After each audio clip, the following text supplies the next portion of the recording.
Konseli tidak pernah salah. Terinspirasi dari mata kuliah psikologi konseling. Halo teman-teman semua, selamat pagi, siang, sore, malam, dan kapanpun kalian mendengarkan podcast ini. Kenalin nih, namaku Nivia Zara Ibrianti, kalian bisa panggil aku Rara. Sekarang, aku sedang menempuh pendidikan di Universitas Negeri Semarang, Prodi Bimbingan dan Konseling. Waktu hari Senin, tanggal 28 April 2022, nah, itu tuh hari pertama saya ikut pembelajaran tatap muka. Excited banget sih pastinya. Waktu kelas psikologi konseling dimulai pada pukul 3, Pak Aan dan Bu Rindi mengawali kelas seperti biasa.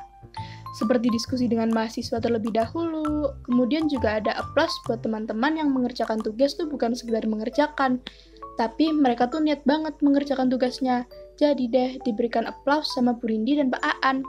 Sama teman-teman sekelas juga sih. Setelah memberikan pemanasan di awal nih, Bu Rindi dan Pak Aan mulai masuk ke ranah pembahasan dari tugas yang kita kerjakan. Singkat cerita tuh, beliau membahas jawaban yang harus diberi warning. Kayaknya itu jawaban saya deh, hihi. Sedih sih. Oke, lanjut. Pada saat menjawab analisis video yang diberikan oleh Ibu Rindi, saya mengatakan jika konseling yang ada pada video tersebut terlihat kurang sopan karena ia selalu menunduk. Padahal, konseli tersebut bersikap seperti itu karena konselornya terlalu mengintimidasi. Makanya ia terlihat selalu menunduk dan menjawab dengan pelan.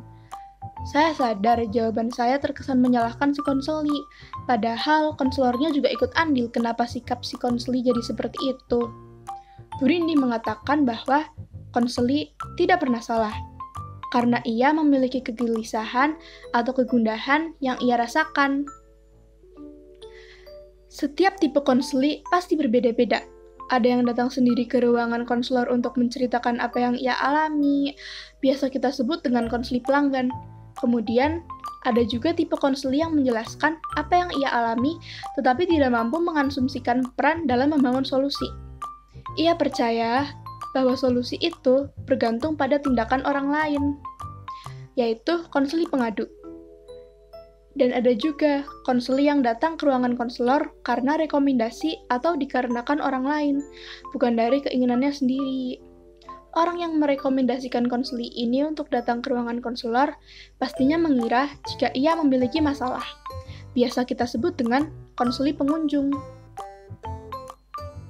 Nah, setiap individu pasti memiliki rasa takut dalam dirinya, apalagi selama ini seorang konselor selalu dipandang horor oleh sebagian orang.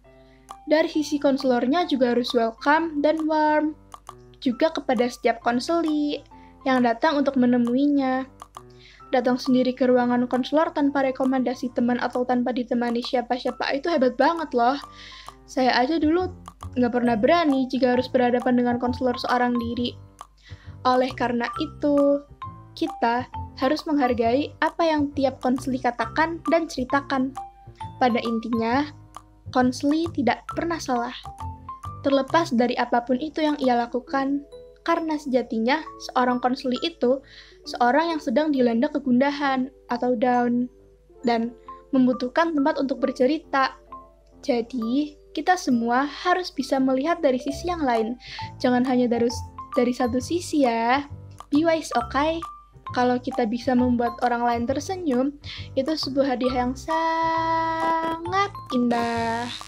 Oke, sekian dari Rara. Mohon maaf sekali kalau susunan kata dan penyampaiannya masih belibet, teman-teman. This is the first time for me bikin podcast. See you in the next time all. Be wise and don't judge a book by cover. Pohon mangga tidak berduri. Saya Rara, pamit undur diri. Hihi, tata.